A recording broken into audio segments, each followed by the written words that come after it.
নমস্কার স্টুডেন্টরা, আমি অভিজিৎ চ্যাটার্জি। আপনারা এই জাস্টিস লিগের ভিডিওটা তো আশা করি মনেই রেখেছেন, আর ব্যাটম্যানকে কেনা চেনে। তো ব্যাটম্যানের যে অস্ত্র ব্যাটারাং মেন অফ ওয়েপন, তো সেটা আমরা আজকে 3ds ম্যাক্সে বানাবো, যেরকম জ্যাক স্নাইডার জাস্টিস লিগে ছিল। আচ্ছা, তো প্রথমে রেফারেন্স হিসাবে আমরা ব্যাটারাংটাকে গুগল থেকে অ্যাজ এ জেপিজি নিয়ে আমাদের একটা রেক্ট্যাঙ্গেল রেখে বা প্লেন রেখে তার মধ্যে রেফারেন্স ইমেজটাকে নিয়ে নেব। যতটা সাইজ হওয়া উচিত সেটাকে রিসাইজ করে নেব। করে নিয়ে এবার রেক্ট্যাঙ্গেলটার প্লেনটার প্রপার্টিসে গিয়ে সেটাকে সি থ্রুটাকে অফ করব, ফ্রিজ করব। আর ফ্রিজ হওয়ার পরেও যাতে ইমেজটা দেখা যায় তার জন্য শো ফ্রোজেন ইন গ্রে অপশানটাকে অফ করব।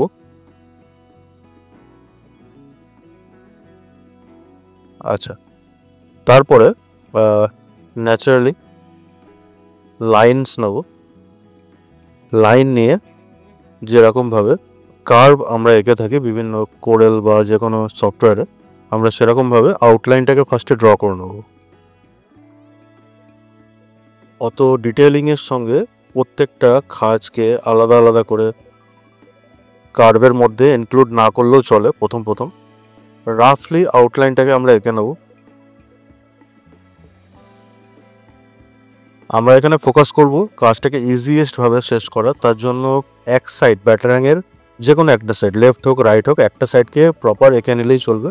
বাকি সাইডটা রাফলি এঁকে সেটাকে স্প্লাইনটাকে ক্লোজ করব, ফার্স্ট আর লাস্ট পয়েন্টটাকে একই জায়গায় রেখে। তো সেটা ক্লোজ হওয়ার পরে আমরা রেফারেন্সটাকে হিডেন করে দেবো। তারপরে যদি প্রয়োজন হয় তাহলে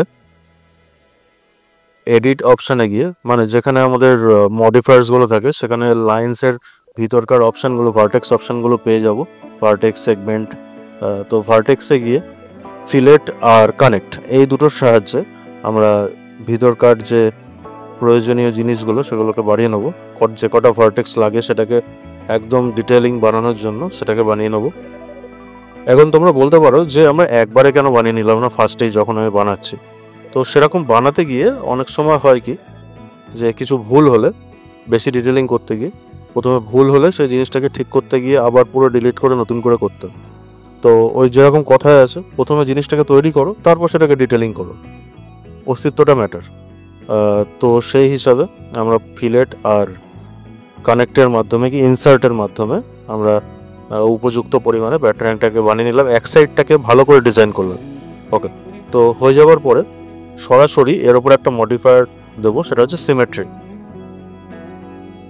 তো সিমেট্রি দিলে দেখা যাচ্ছে আমাদের ব্যাটারাং যেরকম ফার্স্টে ছিল, মাথাটা মেন যে হেডটা যেরকম একটা রাউন্ডি শেপ ছিল তার জায়গায় এখানটা ভি আকৃতির হয়ে গেছে। এর কারণ হচ্ছে একটা ফল্ট। সেই ফল্টটা হচ্ছে সিমেট্রির যে মিডল পয়েন্টটা, সেই সিমেট্রির মিডল পয়েন্টটা উপযুক্ত জায়গায় পড়েন।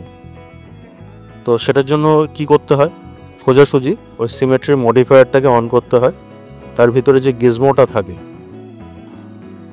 মিরর বা মিডল পয়েন্টে যে গিজমোটা, সেই গিজমোটাকে ধরবো, ধরে একটু বাঁদিকে ঠেলে দেবো।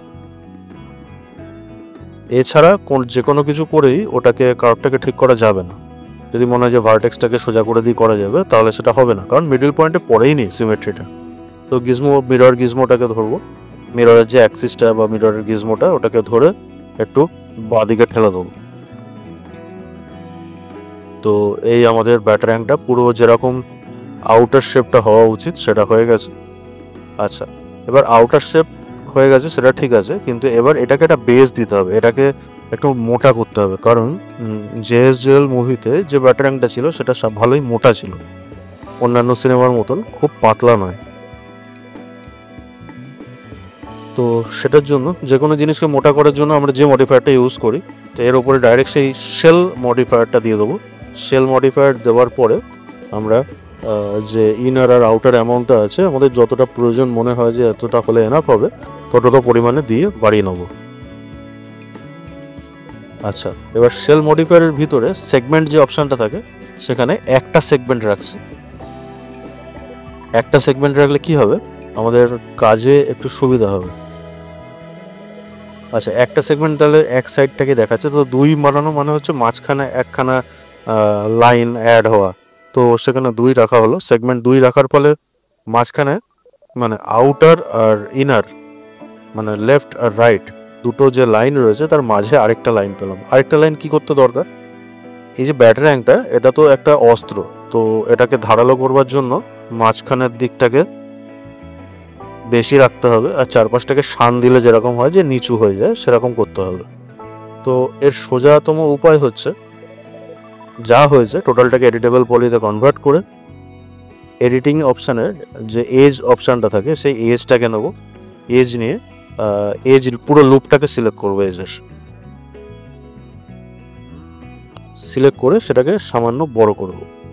চারিদিক থেকে একসঙ্গে বড় করতে হবে, মানে আমাদের রিসাইজের যে গিজমোটা আসে সেটার কোনো সিঙ্গেল অ্যাক্সিস নয়, পুরো একদম মাঝখান থেকে ধরে সামান্য বড় করতে হবে।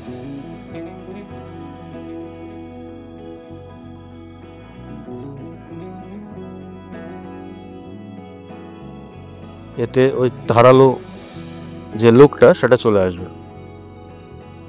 এটা উপায় আছে। আবার যদি মনে হয় যে না আমি সব দিক ধারালো করবো না, যে দিকগুলো ধারালো দরকার সেদিকটা করব, তাহলে সেইখানকার এজগুলোকে ধরে ধরেও বড় করা যায়। তবে আমি চারিদিকটাকে একসঙ্গে বড় করে দিলাম কাজটাকে তাড়াতাড়ি করার জন্য। ওকে, তো আমাদের একদম ড্রামাটিক্যালি লাগছে আমাদের ব্যাটম্যানের লোগোটাকে, ব্যাটারিংটাকে। তো এনাফ আছে। এবার এখন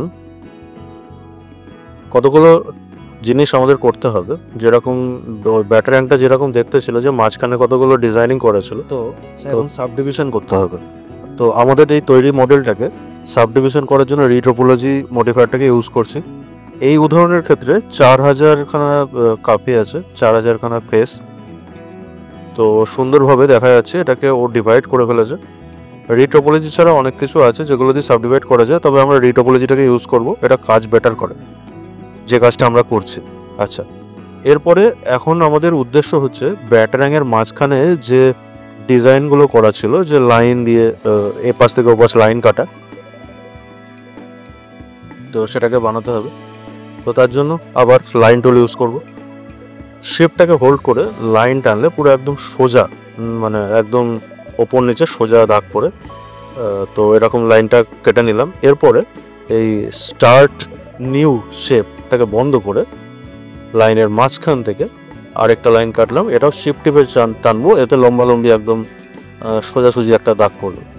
তো টোটাল এটা কিন্তু একটা লাইন, কারণ আমরা ওই স্টার্ট নিউ শেপটাকে অফ করে রেখেছিল।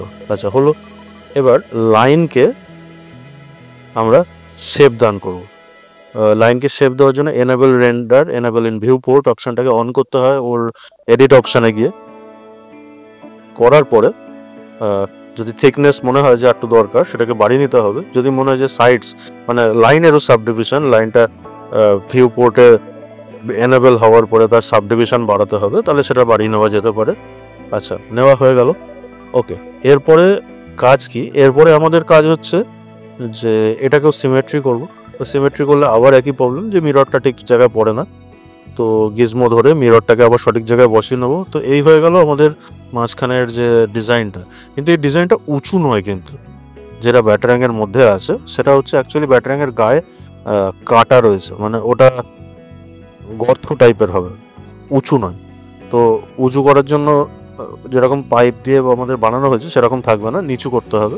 তো এর একটা সহজ উপায় হচ্ছে বুলেন বা প্রো বুলেন, এই সমস্ত অপশানগুলো দিয়ে আমরা সেটাকে বানাতে পারি। তো তার জন্য প্রথমে তো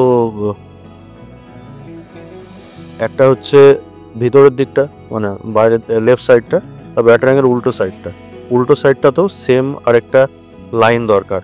তো সেটাকে কপি করে নেবো ফার্স্টে, তারপর প্রো বুলেন দিয়ে আমরা এপাশে আর ওপাশে দুদিকেই লাইনগুলোকে কেটে নেবো।